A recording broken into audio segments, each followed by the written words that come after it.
You're listening to Health Coach Conversations, a podcast where our conversations help health coaches all around the world to level up our businesses and to get more clients. Hello and welcome. This is Kathy Sakura with Health Coach Conversations in the Health Coach Group. I am visiting today with Dr. David Katz. Dr. Katz is a board-certified specialist in preventative medicine, public health. He is the founding director of Yale University's Yale Griffin Prevention Research Center, past president of the American College of Lifestyle Medicine, and founder president of the True Health Initiative. Dr. Katz earned his BA degree from Dartmouth College, his MD from the Albert Einstein College of Medicine, and his MPH from the Yale University School of Public Health. The recipient of many awards for his contributions to public health, he has received 3 honorary doctorates. He has authored roughly 200 peer-reviewed publications, hundreds of health columns, and 19 books, including leading textbooks in both nutrition and preventative medicine. Katz is recognized globally for expertise in nutrition, lifestyle medicine, and health promotion.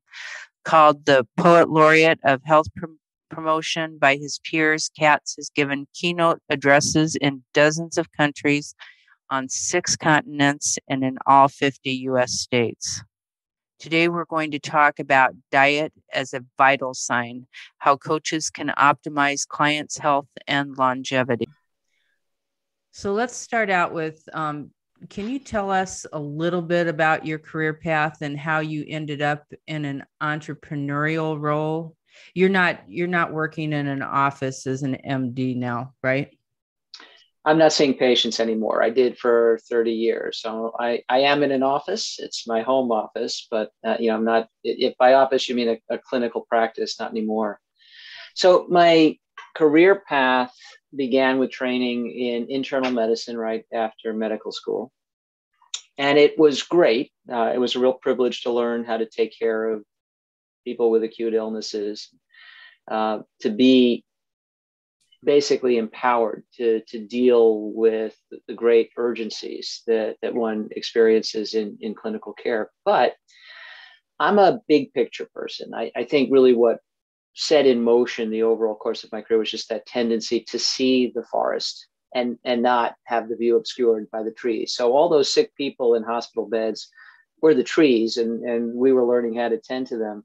But I had the distinct impression that, in essence, I was learning how to be one of the king's horses and one of the king's men, because hospital beds were overwhelmingly filled with people who had all kinds of horrible stuff that we couldn't reverse. We could patch them up. We could maybe defer death for a while, but we were in almost no instance restoring intact vitality. So, once Humpty Dumpty topples off that wall, we just don't have the wherewithal to unscramble an egg. And I thought that's what I'm being taught how to do, patch up these cracked eggs. And it doesn't really make sense. There ought to be a seatbelt on the wall, or cushions at the base of the wall, or a fall prevention program, or something. So I wasn't satisfied, and I thought, I need to be involved in the effort to prevent the next cohort of people becoming this ill with stuff that never needed to happen: heart disease, cancer, stroke, diabetes, dementia, lung disease, etc. So shopped the options, which were not entirely clear at that time, but ultimately settled on preventive medicine. Did my residency at Yale, so second residency in preventive medicine, public health, focused on chronic disease prevention, and especially leveraging the power of lifestyle, diet, and lifestyle to prevent chronic disease.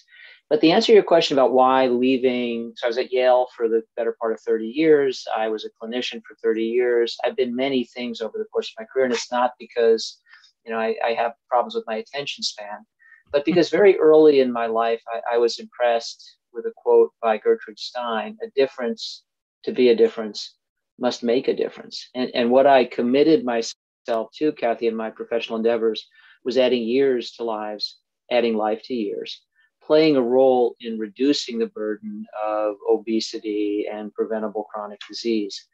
And here we are almost 30 years later, and the global toll of obesity is worse, not better. The global toll of chronic disease is worse, not better. life expectancy in the United States has actually gone backwards, partly due to the opioid epidemic and partly due to COVID, but still the overall trend isn't great. So we're not winning the war. When you're not winning the war, you can keep fighting it the same way and just lose it, or you can say, can I do something different? Can I do something better? And there were new opportunities in the realm of private sector entrepreneurial efforts. And I basically just followed wherever I thought I had the chance to make the biggest difference. And here I am, accidentally an entrepreneur. Isn't that funny how that happens for entrepreneurs?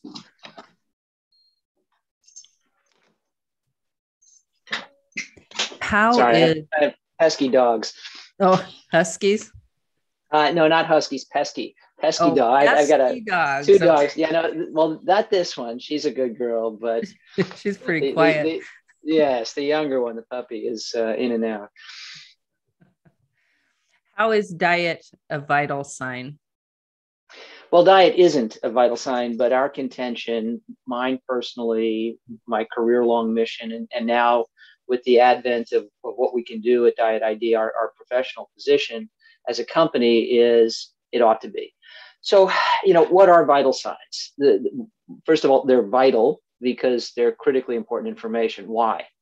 Because they're powerful predictors of your current health status and your likely health status in the future, near term, long term. So, for example, if your blood pressure is higher than it should be, you are more likely to have heart disease, stroke, eye damage, kidney damage, etc. It's a threat to you now if it's very high. So, if it's seriously out of range, the threat may be immediate. And what we measure as vital signs have a certain amount of predictive power in the near term. Blood pressure very high or very low, heart rate very high or very low, temperature very high or very low. But even small deviations from the desired range have very powerful predictive capability for longer time horizons, the risk of chronic disease down the line. That's what makes them vital. It's not as if this is information that came down on a tablet from God. We just discovered in medicine that this is information that it's vital to know because the tolerances are narrow. Blood pressure needs to be within a particular range for people to stay healthy across the lifespan. Well, the single leading predictor variable for premature death from all causes and for incident chronic disease in the United States today is diet quality, period, full stop. This was very nicely enumerated, if such an unpleasant topic can be nicely enumerated, in an op-ed in the New York Times, August 26th, 2019. The two authors were Darius Mozaffarian, Dean of Nutrition at Tufts, and Dan Glickman, former Secretary of Agriculture of the United States. And they point out that poor diet quality, and we're not talking about hunger or starvation, we're talking about just eating junk where food ought to be, is responsible for over 500,000 premature deaths in the United States every year. That's incredible. And when you think about the COVID pandemic crossing that threshold, that was a big deal. That was a national moment of reflection and mourning. Well, poor diet crosses that threshold every year. And this is something of our own devising. We manufacture this food supply. They cite the primary literature. And in particular, that's the Global Burden of Disease Study, especially a paper published in The Lancet looking at dietary factors and all-cause mortality in 195 countries, which actually goes further than the op-ed and makes the case that poor diet quality is the leading cause of premature death year in, year out in industrialized countries all around the world. And then if you follow the logic, okay, what should we be doing about this? Well, for one thing, we ought to be measuring and managing diet routinely, i.e. treating it like the vital sign that it is. If it is the most potent predictor of mortality and morbidity risk, it is in essence a vital sign, and we ought to be treating it as such. And that's actually a position now formally adopted by the American College of Cardiology. They published a position paper in their flagship journal Circulation in 2020, saying that diet is so fundamentally important in cardiovascular medicine that it ought to be measured in every clinical encounter, if only we had a tool that could do that. Well, of course, at Diet ID, that's exactly what we've invented, developed, deployed, and validated. So we now do have a tool. So our position is it's incredibly important. It's, in fact, the single most important predictor variable in all of modern medicine. And we now have the means to measure it routinely. So it's a new day. And diet should be kept. Diet quality should be included in that standard list of vital signs: temperature, heart rate, blood pressure, respiratory rate, diet quality. It's that important. How can coaches stay within the scope of practice, but specifically address nutrition issues among their clients? Well, certainly anybody working on health coaching is going to be talking about diet. It's too big a piece of the equation. And I think one of the nice things that we potentially can offer is a synergy, because we baked into Diet ID an opportunity for the individual to find their own goal diet. And the way that works, the way personalized nutrition really can work today, is you think about two things. First, what is it you want diet to do for you? Do you want to lose weight? Do you want to reduce inflammation? Are you trying to manage type 2 diabetes? Are you trying to prevent or manage hypertension? There is a vast amount of peer-reviewed literature on each of those topics. So our dietitians and our experts, and our expert panel is a literal who's who in the world of nutrition: the current chair of nutrition at Harvard, the former chair of nutrition at Harvard, the inventor of the glycemic index, the editor-in-chief of the Journal of the Academy of Nutrition and Dietetics, and on and on it goes. An amazing group of people. So, people who really know what they're doing helped us develop a framework to sift the weight of evidence and essentially match different types of dietary styles or patterns with health goals. That's step one. Step two, and this is also critically important, is how are you actually willing to eat? And you can think of things like ethnicity. If you are Latin, if you're Mexican American, and those are the foods those are the foods you love, those are the foods you were raised on. If you're Chinese American or Indian American, or pick anything you like, well, it's all well and good that the DASH diet is recommended for high blood pressure, but it may look totally foreign and unappealing. What we're able to do in the Diet ID diet map, because we stratify all the different kinds of diets into 10 tiers of quality using the Healthy Eating Index 2015, is help people identify a way of eating that actually appeals and then optimize within that category. So we use those two filters. What is it you want diet to do? And what way are you actually willing to eat? And at that point, the coach is really involved in addressing not so much the what to question, because we've handled that. It's baked into the digital interface.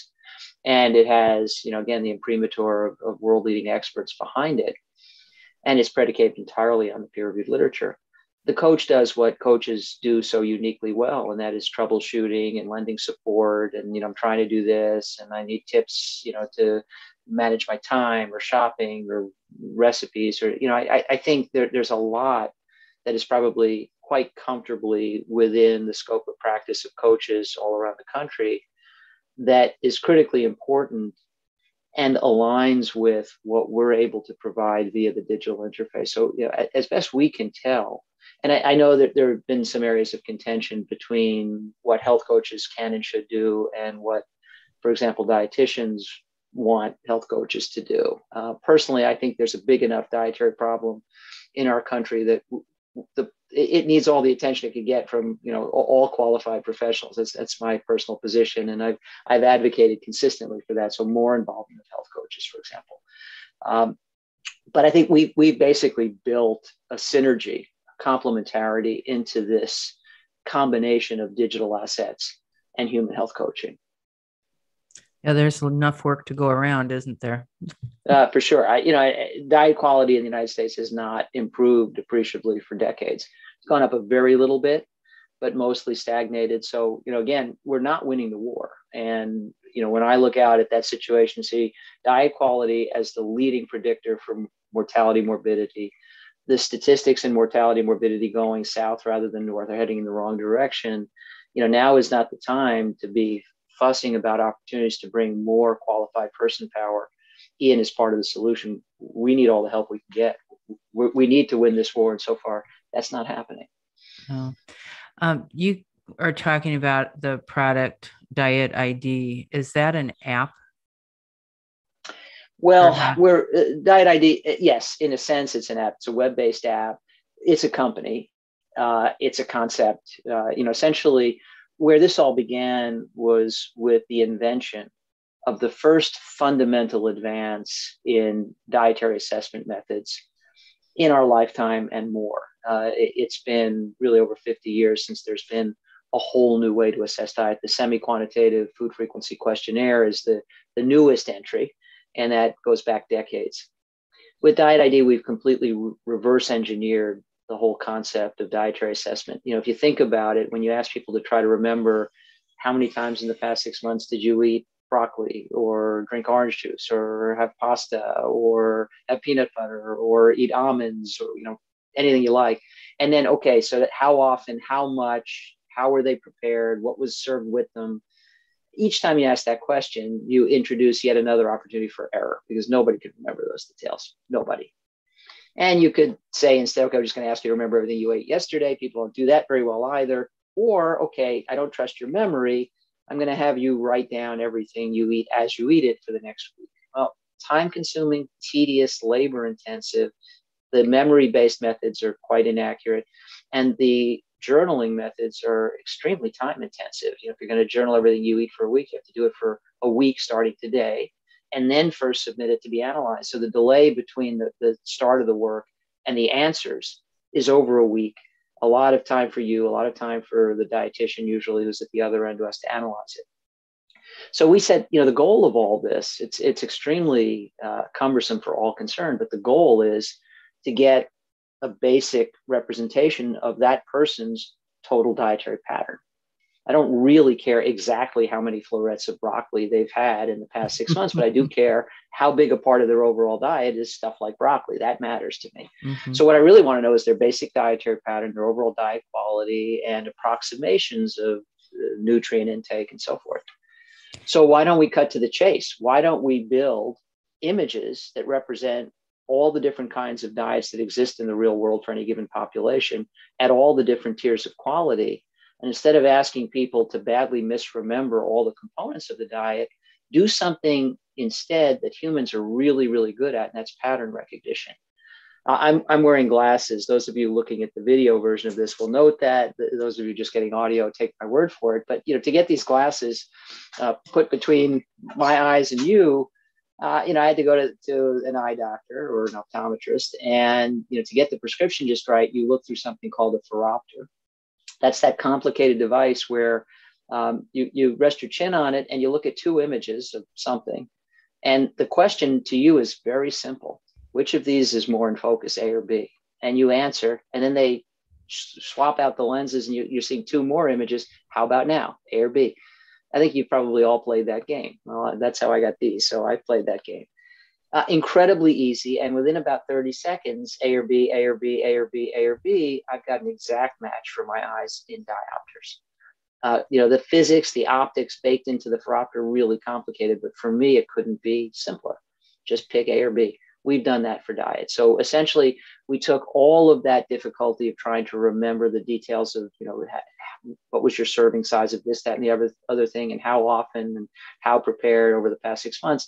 Just said, basically, people eat overall dietary patterns. That's what matters most. That's what determines diet quality, nutrient intake levels. So we'll show you two images at a time that we choose based on just a couple of questions so we know which part of the diet map to drop you into. And we ask you, which of these looks more like stuff you eat, A or B? And when you answer, we show you two more. Say, how about now? And we do for diet what the phoropter does for visual acuity. Takes us as much as 60 seconds, and we've got you. Then we right size it for you using the Mifflin-St. Jeor equation. And we can report out, Kathy, in about 60 seconds, your diet type, operationally defined, and we have a comprehensive array of diet types. Your diet quality, measured using the Healthy Eating Index 2015, the most robust measure of overall diet quality. Your food servings of every different type of food group, and approximate intake of 150 different nutrients. We can report this out to you in 60 seconds, and you get the answer immediately. As soon as you provide the information, it's digital. You click your mouse, and there's the answer on your screen. And obviously, if we're talking about working with health coaches, the health coach gets that information, and we have a clinician dashboard which can provide all the details that the individual user may not need to get, including trends that track, what's happening in diet quality, what's happening in nutrient intake level, and there's more that the Diet ID platform does. So the company does more than just assess diet. We have an intervention, we have a goal-setting function, and so forth. But the true innovation here is an entirely, and this is patented, by the way, it's a truly novel thing. a fundamentally new way to assess diet that's just incredibly fast, easy, user-friendly, and actually, believe it or not, fun. It's perfect for a health coach because it's accurate, and truly because of the people that set this up, it does allow them to stay within the scope of practice because they're not the one making the diagnosis. Exactly, diagnosis or the prescription. Right. That's built into the app, which basically empowers the individual to choose their goal diet. Now, I think it would be perfectly fine to run that by your health coach and say, what do you, I'm choosing the Mediterranean diet, I'm choosing flexitarian, I'm choosing vegan, vegetarian. What do you think? Yeah, I think it's a great choice for you. I think commentary, dialogue, support, coaching on that choice makes perfect sense. But we've taken that burden off the coach. And to be clear, we empower the individual to optimize within whatever lane they choose. So, if they want to do low carb or paleo, there are good and bad ways to eat low carb and paleo. If they want to do low fat, there are good and bad ways to eat low fat. If they want to do fairly standard American or flexitarian diet, there are good and bad ways to do that. There are bad ways to eat vegan and good ways to eat vegan. We have all of these options and many more, along with all the ethnic diets. So it truly is personalized nutrition, but it empowers the individual to make the right choice based on their specific goals and their specific tastes. And then the health coach is there to support that.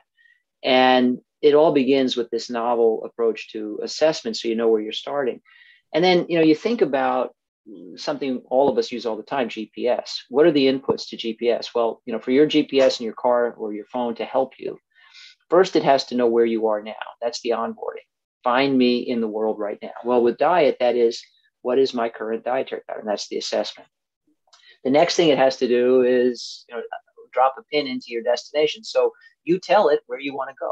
Well, that's how Diet ID works. Essentially, we empower each end user to say, the kind of diet I've heard so much about is the Mediterranean diet. I really want to try that. Great. Okay, that's your destination. Now we'll pick what tier of quality is just right for you using images so you can look at it and say, yeah, that looks right. I can do that.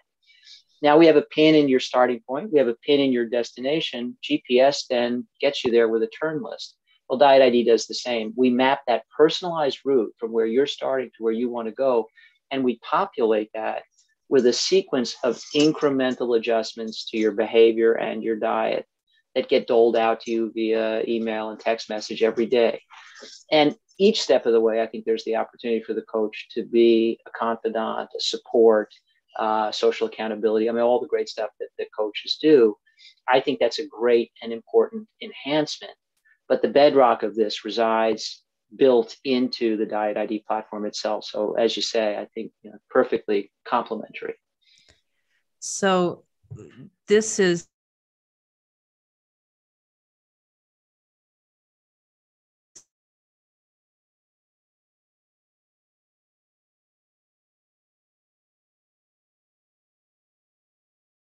what matters most about diet is diet. Yes, nutrients matter, but if you get foods right, nutrients take care of themselves. You can't really have an optimal diet unless you've got a good balance of nutrients, because that's part of what defines an optimal diet. Michael Pollan put it so beautifully in 7 words: eat food, not too much, most of the plants. I mean, that is the basic theme, and all really high quality diets pretty much conform to that. So it's real food as opposed to junk masquerading as food. The not too much actually tends to take care of itself. A really important point for coaches: one of the many virtues of high quality foods, and of course you can't have a high quality diet if it isn't made up of high quality foods. One of the many virtues of wholesome high quality foods is that they fill us up on fewer calories. Really, really important, because otherwise, you'd have a constant choice between being overweight but satisfied, or satisfied with your weight but hungry all the time. Well, not if you can fill up to satisfaction on fewer calories by eating more wholesome food. For those who don't know this literature well, I very much commend to you the work of Michael Moss, Pulitzer Prize winning investigative journalist, author of Salt, Sugar, Fat, and Hook. Michael wrote a New York Times Magazine cover story excerpted from Salt, Sugar, Fat, entitled, so remember this, you just Google this, The Extraordinary Science of Addictive Junk Food. So all you really need to do is put into the Google search box, Moss addictive. And I tend to call this the Moss effect. It basically, Major food companies hire teams of PhDs, give them functional MRI machines and marching orders to design food people can't stop eating till their arm gets tired from lifting it to their mouths. So, I mean, essentially a bonus to big company executives if they can design food that is, for all intents and purposes, addictive. But that's only possible when they're mucking around with the formulation of that food. You can't do that with a walnut. You can't do that with a blueberry. The closer you get to foods that are truly direct from nature, one word ingredient lists, the less opportunity there is for the Moss effect. So essentially high quality diets shift you away from junk and highly processed food and move you in the direction of pure, wholesome food. Pure, wholesome food in a balanced assembly reliably takes care of your nutrient needs for the most part. And obviously, if you're strictly vegan, you're going to need to supplement B12. Many of us need to supplement vitamin D because that's not really a nutrient. It's a hormone we're supposed to make from sun exposure, and most of us don't get enough sun exposure to make optimal levels of vitamin D. Many of us need supplemental omega-3 because we're not eating that much fatty fish, and on it goes. So each of the reasons for select supplements could be a whole conversation. But the bottom line is, Kathy, the focus really is on the overall dietary pattern and quality. I would say nutrients are secondary. I think we really should, in public health nutrition and in clinical medicine and in health coaching, be focusing on overall dietary pattern and quality. And then secondarily, nutrients. But absolutely, yes, nutrients may matter. And if I'm coaching somebody who has hypertension, I do want them paying attention to sodium, and probably also paying attention to calcium, magnesium, potassium.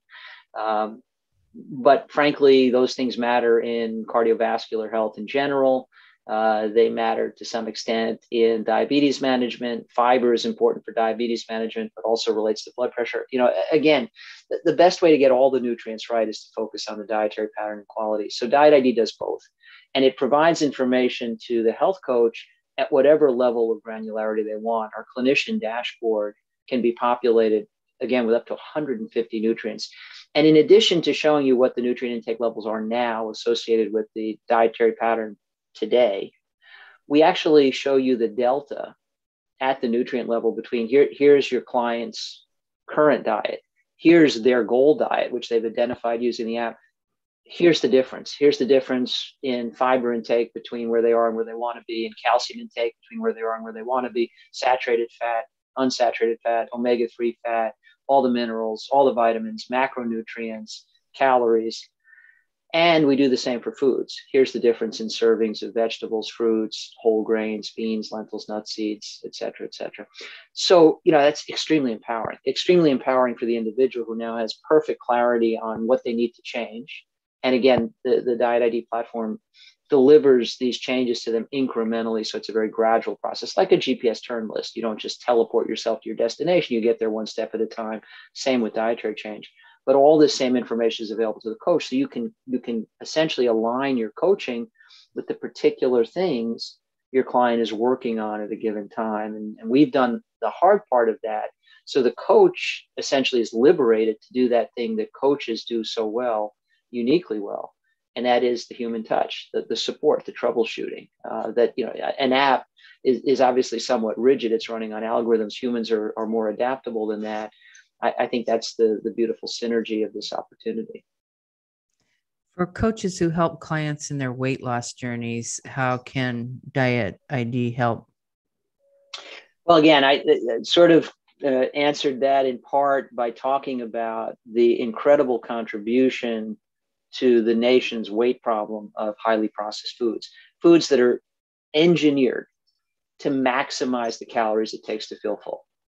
So this has actually been in the literature many times. It was a 4-part expose in the Chicago Tribune back in 2005, 2006. I don't know if anybody read that, but me. It should have been a national scandal, reading that our food supply is willfully engineered to be addictive. Somehow it wasn't. But then Michael Moss wrote about it again almost 10 years afterwards, and it's made a bigger splash now. But frankly, leaving aside the fact that I'm a nutrition expert and a public health physician, and I'm speaking to health coaches, let's just think of all of ourselves as people, parents, some of us grandparents. Frankly, just on that basis, we should all be outraged. The food supply is willfully engineered to be addictive and contribute to epidemic obesity, diabetes, including in children, in order to fatten corporate coffers. It's really unconscionable. Everybody should be outraged about it. But outraged or not, it's the truth. And consequently, if we want to fix obesity in an individual, let alone at the population level, it's what we need to overcome. But the good news is this, again, Michael hasn't given me permission to call this the Moss effect, but I do that. The means of reverse engineering the Moss effect are simple. Just trade up the quality of your foods. As you move to foods with shorter ingredient lists, more wholesome foods, populating a more wholesome diet, you leave behind the opportunity for this corporate mischief. Again, there's no way to engineer addictiveness into an almond if it hasn't been processed. I mean, if it's a honey roasted almond, it's another story. But again, the closer you eat to nature, the less this opportunity. So all of the high quality diets and Diet ID, and again, Diet ID is designed to be agnostic in the sense that if we could create 10 tiers of quality for this kind of diet, we did. And it wasn't always possible, by the way. We felt obligated to deal with keto because it's popular and we're being realistic about what people in the world are eating. We could not get 10 tiers of quality for keto. You can't create a top quality version of keto. It doesn't exist. You're either in ketosis and you don't have a balanced top quality diet, or you have a balanced top quality diet and you're no longer in ketosis. We tried. Our dietitians are very expert at this. They could not create a top tier version of keto. But for almost all the diets that are popular in the real world and realistic, you can create all these tiers of quality. And what that means is as you move up to the high quality version of any given diet, whether it's Mediterranean, flexitarian, vegetarian, vegan, something else, ethnic, not ethnic, you're moving away from highly processed foods. There are sort of two key trends that represent the shift to higher quality foods. One is inevitably a greater emphasis on plant foods because that's where all the evidence says we derive the greatest health benefit. So more vegetables, fruits, whole grains, beans, lentils, nuts, and seeds. And we also accommodate, by the way, dietary restrictions, allergies, gluten-free, and so forth. So this is just assuming that there aren't any particular restrictions. If there are any, those are accommodated. So one shift would be a greater emphasis on whole plant foods.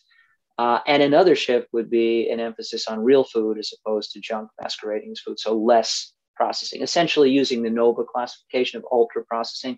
For those of you who don't know, we now have a formal measure of how highly processed a food is. And the really bad actors are UPFs or ultra processed foods.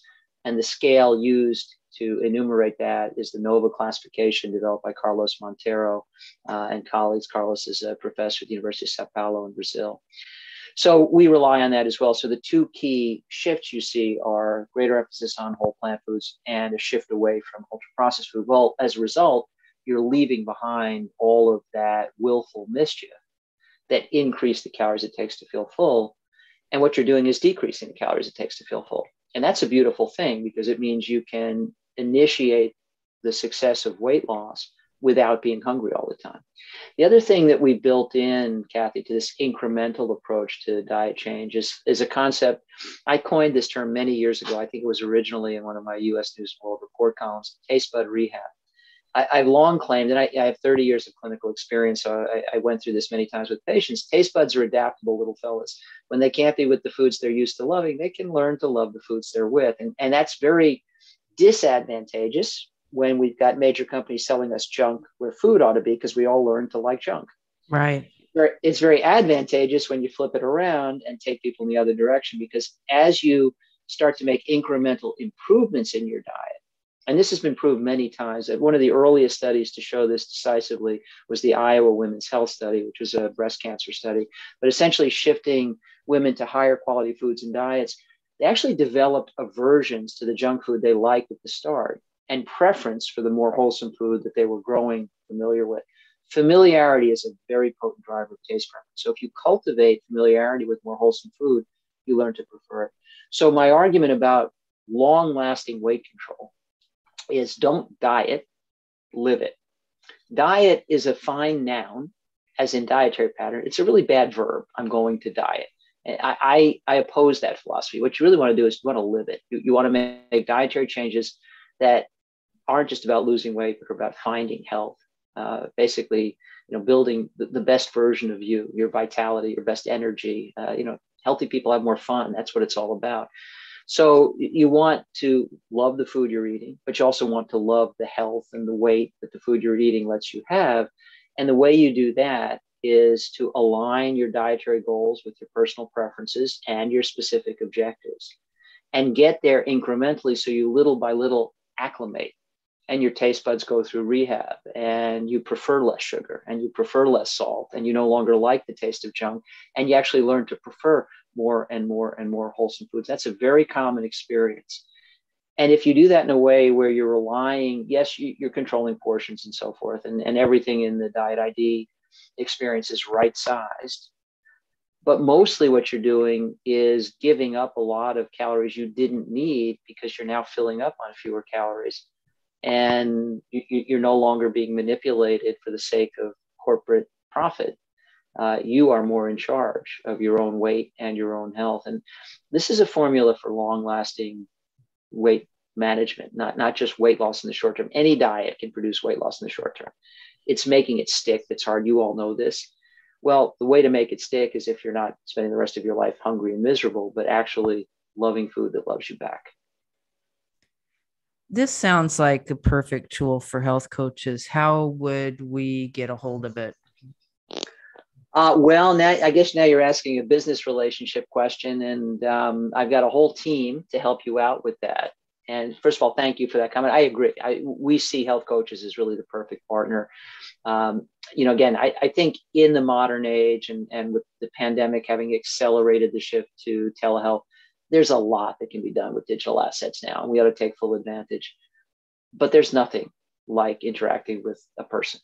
And we really love the synergy of doing all that we can do well digitally, and then enhancing that with a human connection. So personally, I'm a very strong fan of aligning the best digital assets with health coaching. That's exactly the model I like.